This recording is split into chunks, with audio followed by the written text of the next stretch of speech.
Hello hi എല്ലാവർക്കും നമ്മുടെ ഇന്നത്തെ വീഡിയോയിലേക്ക് സ്വാഗതം.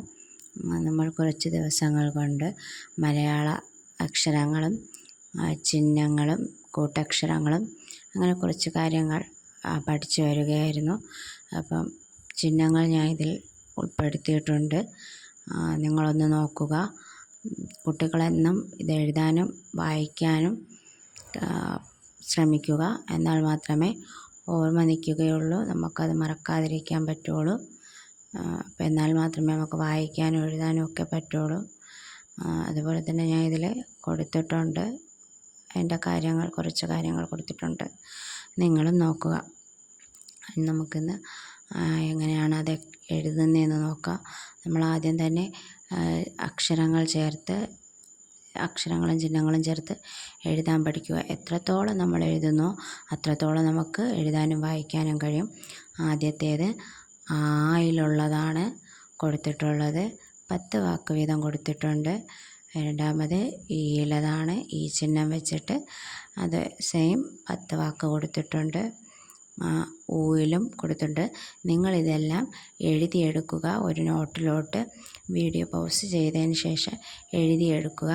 എഴുതിയെടുത്ത് നിങ്ങൾ വായിക്കാൻ ആദ്യം ശ്രമിക്കുക. നമ്മൾ എഴുതിയ ചിഹ്നങ്ങൾ വെച്ച് എഴുതിയ അക്ഷരങ്ങൾ കൊണ്ട് വായിക്കാൻ ശ്രമിക്കുക. വായിക്കുമ്പോഴത്തേക്ക് നമുക്ക് കുറച്ചൊന്ന് വായിച്ചു പോകുമ്പോൾ നമ്മൾ തനിയെ വായിക്കാനും അത് പിന്നെ എഴുതാനും നമുക്ക് പറ്റും. അപ്പോൾ എത്രത്തോളം നമ്മൾ വായിക്കുന്നുവോ അത്രത്തോളം നമുക്ക് തനിയെ എഴുതാൻ പറ്റുന്നതാണ്. അപ്പോൾ ആദ്യമൊക്കെ നമ്മൾ അമ്മയുടെയോ അച്ഛൻ്റെയോ ആരെങ്കിലും സഹായത്തോടു കൂടി വായിക്കാനും എഴുതാനും ശ്രമിക്കുക. അത് കഴിഞ്ഞ് നമ്മൾ തനിയെ തന്നെ ഒരു ടെക്സ്റ്റ് ബുക്കോ വേറെ എന്തെങ്കിലും പേപ്പറോ ന്യൂസ് പേപ്പറോ അങ്ങനെ എന്തെങ്കിലും എടുത്തു വെച്ച് അതിലുള്ള അക്ഷരങ്ങൾ ആദ്യം ഐഡൻറ്റിഫൈ ചെയ്യുക. അതിനുശേഷം മാത്രം നമ്മൾ എന്തോ ചെയ്യണം, വായിക്കാൻ ശ്രമിക്കണം. നമ്മൾ ചെയ്യുമ്പോൾ ആദ്യത്തെ 2 അക്ഷരങ്ങൾ ആദ്യം ഏതാണോ അക്ഷരം അതാദ്യം നമ്മൾ മനസ്സിലാക്കുക. അത് കഴിഞ്ഞാൽ സെക്കൻഡ് അക്ഷരം ഏതെന്ന് മനസ്സിലാക്കുക.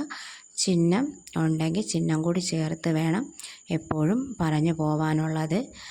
ചിഹ്നം ചേർക്കാതെ നമ്മൾ പോയി കഴിഞ്ഞാൽ വേറെ വാക്കായിരിക്കും കിട്ടുന്നത്.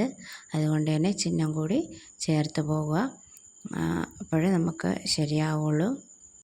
ഡെയിലി നമ്മളൊരു 5 or 10 വാക്ക് എഴുതാനും വായിക്കാനും ശ്രമിക്കുമ്പോൾ നമുക്കത് കറക്റ്റിന് കിട്ടും. ഈ വീഡിയോയിലുള്ള വാക്കുകൾ അടുത്ത ദിവസങ്ങളിൽ ഓരോന്നായിട്ട് നമുക്ക് വർക്കൗട്ട് ചെയ്യാം. Okay, thank you.